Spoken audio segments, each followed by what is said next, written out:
Hola querido, en el estudio de esta semana veremos la descripción que Juan hace de dos grandes bestias, simbólicas, claro. La primera, Juan ve que sale del mar y la segunda sale de la tierra. A la primera, a la que sale del mar, se le da poder para combatir a los santos y vencerlos, dice el texto bíblico. Y la segunda bestia prohíbe comprar y vender a menos que se tenga la marca de la bestia. Para comprender mejor lo que estoy diciendo, leamos Apocalipsis 13, 1 al 8. El texto es largo, pero necesitamos leerlo.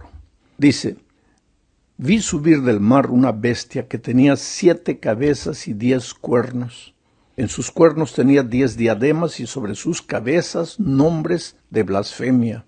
La bestia que vi era semejante a un leopardo, sus pies eran como de oso y su boca como de león. El dragón le dio su poder, su trono y gran autoridad. Vi una de sus cabezas como herida de muerte, pero su herida mortal fue sanada. Toda la tierra se maravilló en pos de la bestia y adoraron al dragón que había dado autoridad a la bestia, y adoraron a la bestia diciendo: ¿quién como la bestia? ¿Y quién podrá luchar contra ella? También se le dio boca que hablaba arrogancias y blasfemias, y se le dio autoridad para actuar por 42 meses, y abrió su boca para blasfemar contra Dios, para blasfemar de su nombre, de su tabernáculo y de los que habitan en el cielo. Se le permitió hacer guerra contra los santos y vencerlos.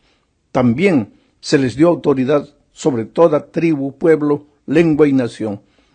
La adoraron todos los habitantes de la tierra, cuyos nombres no estaban escritos desde el principio del mundo en el libro de la vida del Cordero que fue inmolado. Mira, el texto que acabo de leer es largo, pero lo que acabamos de leer nos muestra que esta bestia tiene las siguientes características. Primero, es un poder religioso que recibe la adoración de los seres humanos. El versículo 8 dice: la adoraron todos los habitantes de la tierra. Por tanto, recibe la adoración de los seres humanos. Segunda característica, también es un poder político de alcance mundial. Porque el versículo 7 dice: se le dio autoridad sobre toda tribu, pueblo, lengua y nación. Tercera característica, en un momento de la historia, esta bestia pierde su poder, pero después sana e impone el respeto y la admiración del mundo. El versículo 3 dice: vi una de sus cabezas como herida de muerte, pero su herida mortal fue sanada. Cuarta característica, esta bestia blasfema contra Dios. El versículo 5 dice: se le dio boca que hablaba arrogancias y blasfemias. Quinta característica, esta bestia persigue al pueblo de Dios, porque el versículo 7 dice: se le permitió hacer guerra contra los santos y vencerlos. Sexta característica, el poder de esta bestia dura 42 meses, lo que en lenguaje profético equivale a 1260 años. El versículo 5 confirma esto cuando dice: se le dio autoridad para actuar por 42 meses. ¿Viste estas 6 características? Bueno, aquí se está hablando de un poder que forzará la conciencia de la gente para que ésta adore como este poder lo determina. Y si queremos descubrir dónde se encuentra este poder hoy, todo lo que tenemos que hacer es contestar las siguientes preguntas.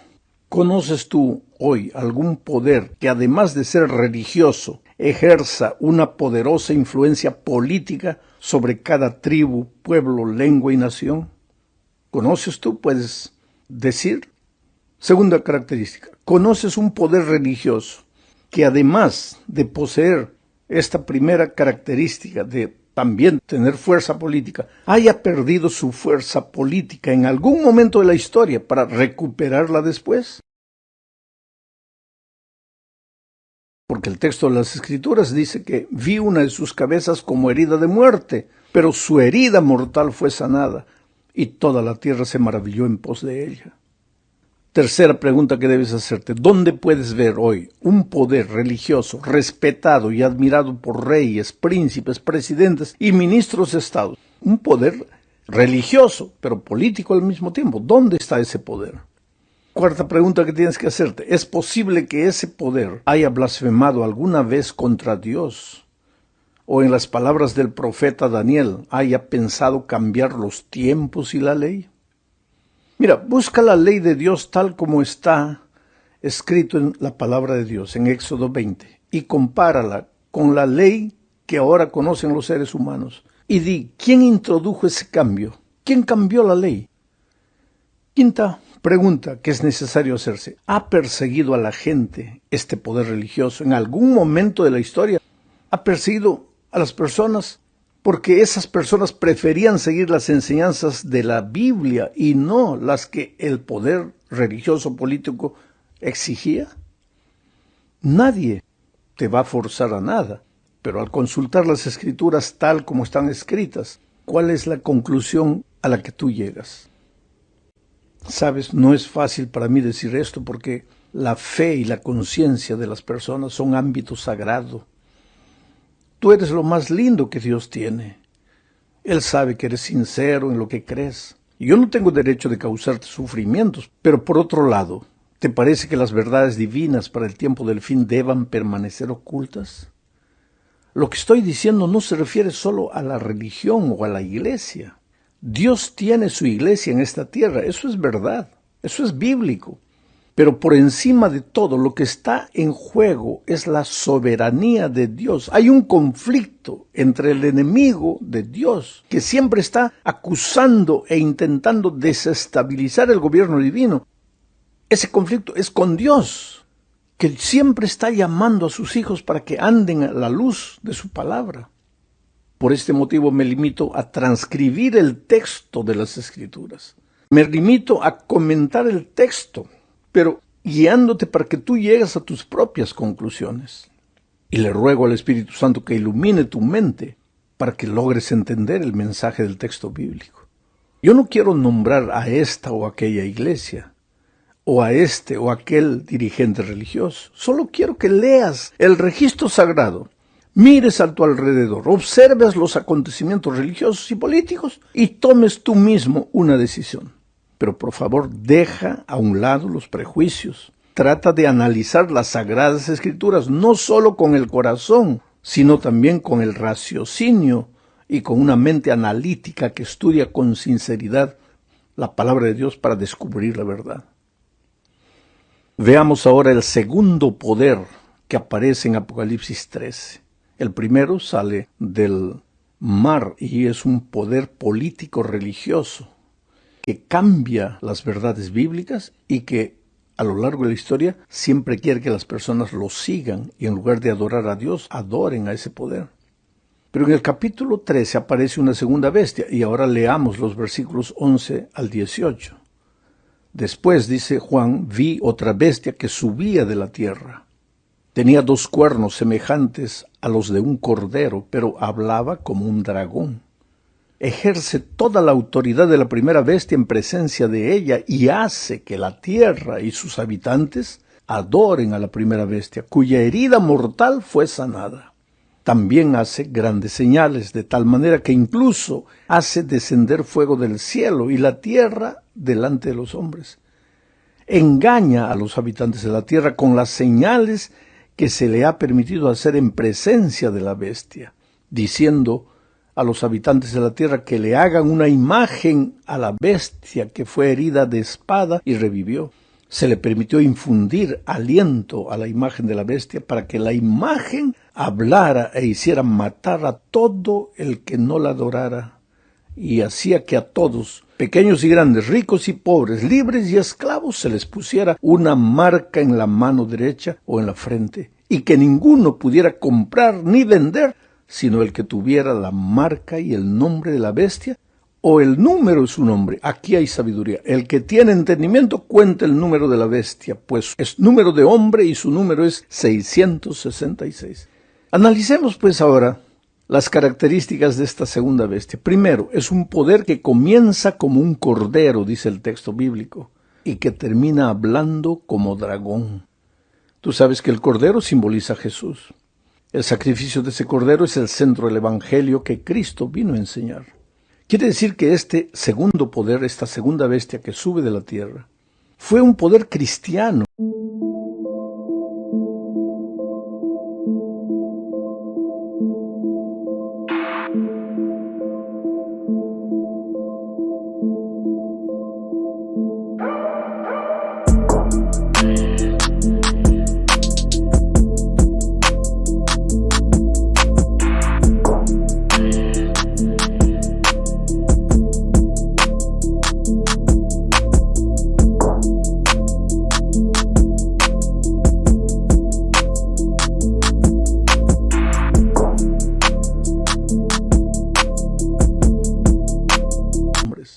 Cuarta característica, es un poder que además de darle fuerza a la primera bestia, exige que se adore a una imagen o representación de la primera bestia. Una imagen, tú sabes, es algo que se parece al original, aunque no lo sea en realidad.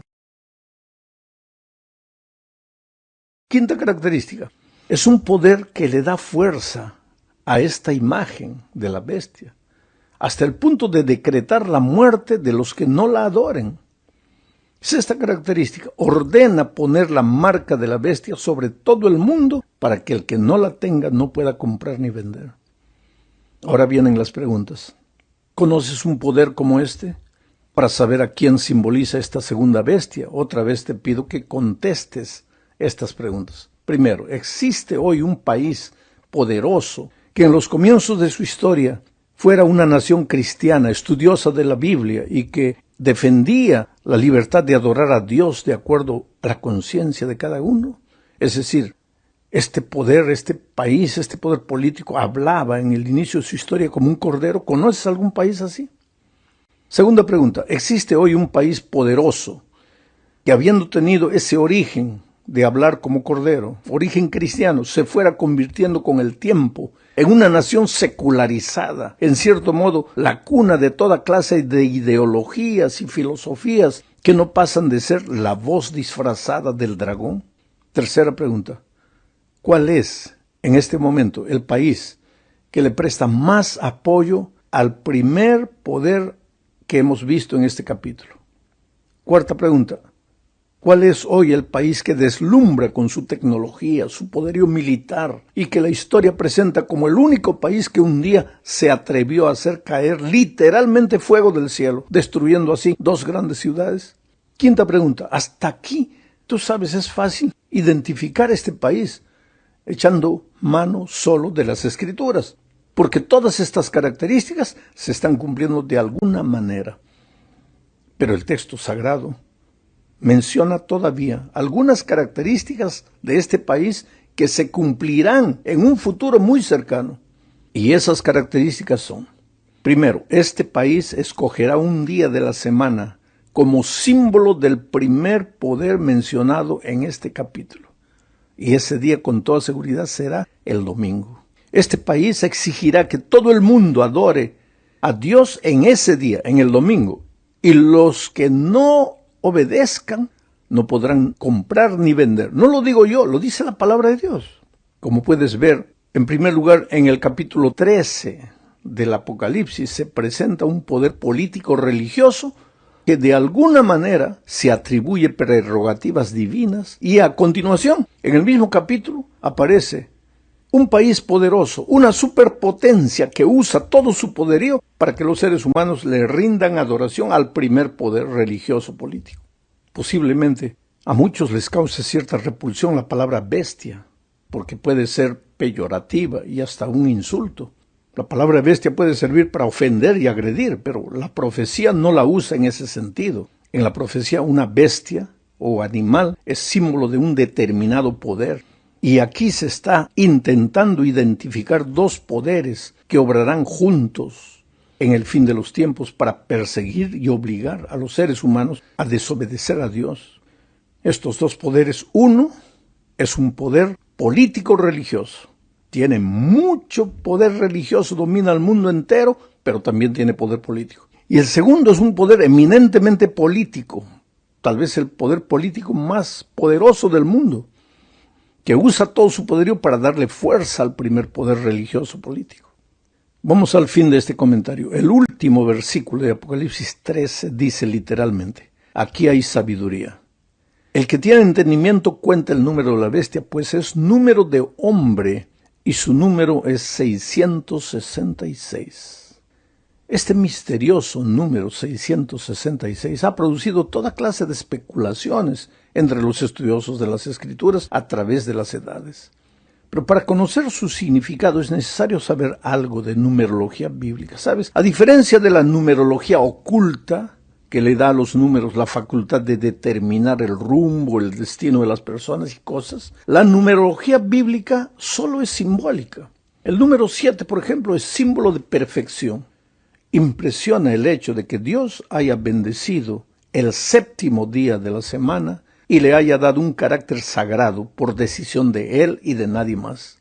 El número 7 aparece 323 veces en las Escrituras.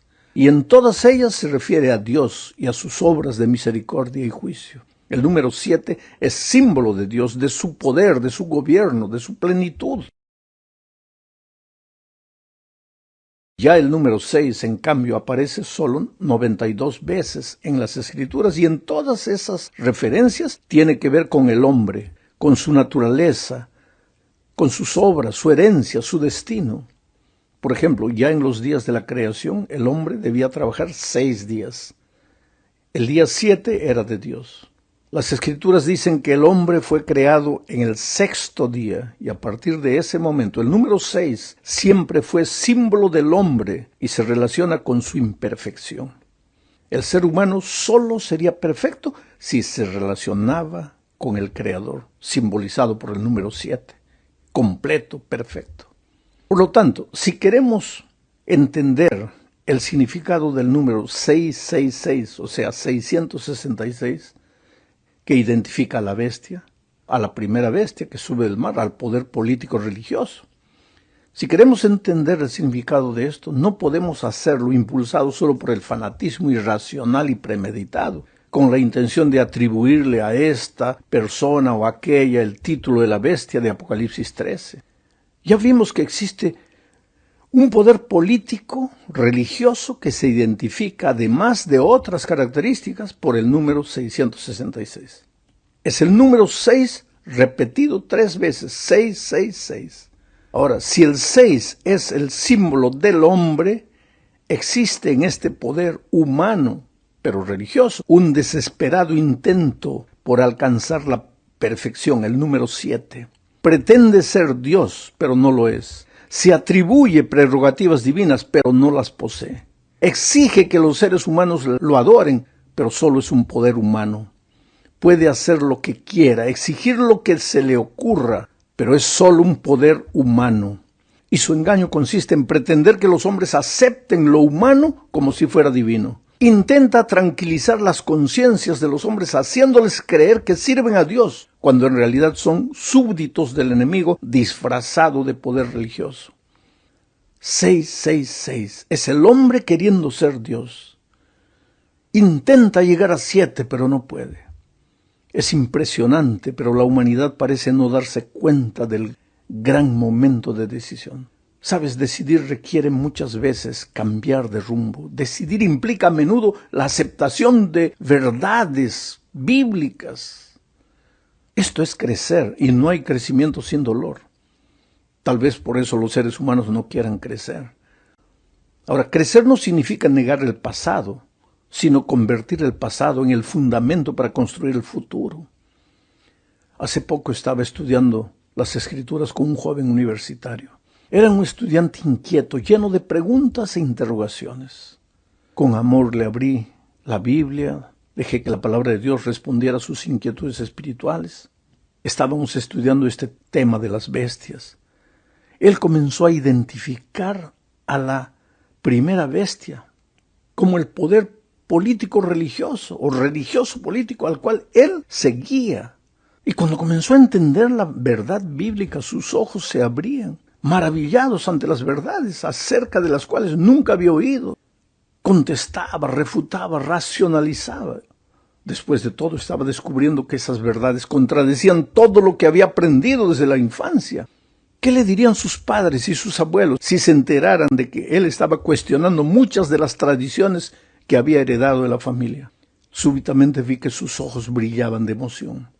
Yo sabía que el Espíritu de Dios lo estaba perturbando. Había una lucha en su corazón. La verdad de la Escritura por un lado y la tradición y la fe de la familia por el otro. La mente por un lado y el corazón por otro. ¿Qué hacer? Me miró angustiado y me dijo, ¿quiere decir que toda la vida estuve equivocado? Yo le dije, no, querido, no estabas equivocado, estabas creciendo. La vida es crecimiento. Yo podría tomar este tema y comenzar a disparar como un cañón. No, porque esto, y agredir a líderes religiosos, a determinadas iglesias, pero no sería la manera correcta de presentar el Evangelio. Ahora, si tú eres sincero y has sido guiado en este comentario por el Espíritu de Dios, te das cuenta de lo que estoy hablando. Quiere decir, tú mismo estás llegando a tus conclusiones. Y ahí el Espíritu de Dios trabaja. No soy yo el que te convence de nada. Es el Espíritu que te lleva a tomar decisiones sabias, inteligentes. Dios te ama, querido, te ama mucho. Déjate guiar por Él. Que Dios te bendiga.